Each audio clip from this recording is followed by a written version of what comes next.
और दोस्तों, कैसे हो? चैप्टर की शुरुआत होती है मिहो को दिखाते हुए जो जियो के साथ हॉस्पिटल पहुंचती है। लेकिन तभी सीन शिफ्ट होता है जिह्योक पर, जो उसी हॉस्पिटल में अपनी बॉडी चेकअप के लिए आया हुआ था। असल में पिछली रात उसकी सीनियर ने उसे बताया था कि उसे जल्द ही स्पेशल प्रमोशन मिलने वाला है, वही प्रमोशन जिसका वो लंबे समय से इंतजार कर रहा था। पर उससे पहले उसे अपनी बॉडी चेकअप की रिपोर्ट सबमिट करनी थी, इसीलिए वो आज हॉस्पिटल आया था।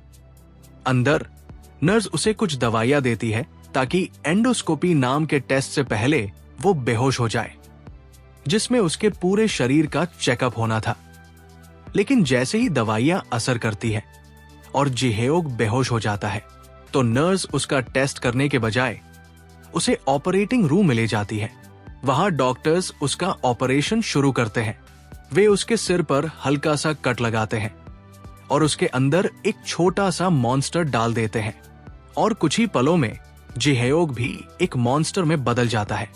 ऑपरेशन के बाद उसे बाहर लाकर एक अलग रूम में ले जाया जाता है।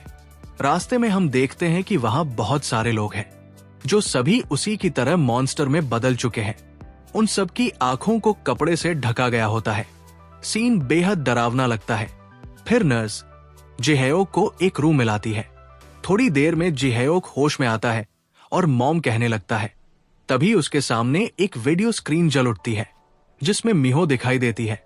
मिहो उसे देखकर कहती है, क्या तुम्हें इस बॉडी की कोई पुरानी यादें याद नहीं है? जिह्योक जवाब देता है, हाँ, जब मैं 15 साल का था। मिहो कहती है, क्या इससे तुम्हें कोई परेशानी होगी आगे काम करने में? जिह्योक कहता है, नहीं। फिर मिहो उसे कहती है, अब अपनी पुरानी यादों की मदद से बाहर एक नॉर्मल इंसान की तरह रहो, लेकिन जब भी मैं तुम्हें बुलाऊं तो तुम तुरंत मेरे पास आ जाना। और याद रखना, अगली बार मुझे मॉम मत कहना, इससे मुझे गुस्सा आता है। इतना कहकर वीडियो बंद हो जाती है। नर्स टीवी को ऑफ करती है और जिह्योक को जाने देती है। अब जिह्योक पूरी तरह से एक मॉन्स्टर बन चुका होता है। बाहर निकलते ही उसकी मुलाकात होती है उसी विक्टिम की वाइफ से, जिसे हमने पहले देखा था। वो अपनी मॉम के साथ हॉस्पिटल आई थी। वो जिह्योक से पूछती है, आज आप यहाँ किस लिए आए? जिह्योक जवाब देता है, बॉडी चेकअप के लिए। लेकिन तभी पूरे हॉस्पिटल में अनाउंसमेंट होने लगती है, जिसमें सभी पेशेंट्स और विजिटर से कहा जाता है कि वे तुरंत मास्क पहन ले ताकि कोई इन्फेक्शन ना फैल सके। हॉस्पिटल में माहौल अचानक बदल जाता है। तभी स्पीकर्स पर एक अजीब सी अनाउंसमेंट गूंजती है, जिन लोगों ने मास्क नहीं पहना है अब वो नंबर्स की काउंटिंग पर हंसेंगे और डांस करेंगे। सभी लोग हैरानी से एक दूसरे को देखते हैं और तभी नंबर्स की काउंटिंग शुरू होती है।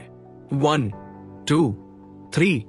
जैसे ही काउंटिंग आगे बढ़ती है, जिह्योक अचानक नाचने हुए हंसने लगता है। लेकिन हैरानी की बात यह थी कि सिर्फ वो ही नहीं, पूरा हॉस्पिटल एक साथ हंसने और डांस करने लगता है। विक्टिम की वाइफ भी हंसते हुए नाचने लगती है, पर उसकी मॉम कुछ भी नहीं करती। वो हैरान होकर सबको देखती है कि ये लोग अचानक पागलों की तरह ऐसा क्यों कर रहे हैं। तभी दूसरी अनाउंसमेंट होती है, जो लोग हंस नहीं रहे या डांस नहीं कर रहे, उन्हें पकड़कर डॉक्टर्स के पास ले जाओ और उन्हें भी मॉन्स्टर में बदल दो। बाकी सब पहले की तरह नॉर्मल एक्ट करते रहो। अब पूरे हॉल में सन्नाटा छा जाता है और सबकी नजरें विक्टिम की वाइफ की मॉम की तरफ मुड़ती है। वो अकेली थी जिसने डांस नहीं किया था। धीरे धीरे लोग उसकी ओर बढ़ने लगते हैं और हमें पता चलता है कि ये सब मिहो की प्लानिंग थी, यानी वही इन अनाउंसमेंट्स के पीछे थी और वही हॉस्पिटल में हर किसी को मॉन्स्टर में बदल रही थी। वो जियो की ओर देखकर मुस्कुराते हुए कहती है, कैसा लगा तुम्हें मेरा ये फ्लैश मॉब? मैं इसी तरह सबको मॉन्स्टर में बदल दूंगी। अब तुम्हें मेरी बात माननी ही पड़ेगी, क्योंकि अब तुम्हारे पास कहीं भागने की जगह नहीं बची।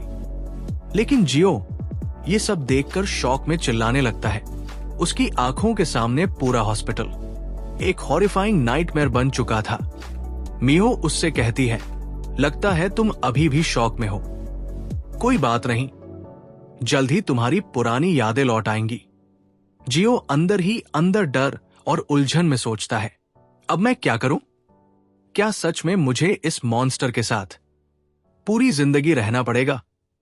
और इसी के साथ चैप्टर 25 खत्म हो जाता है।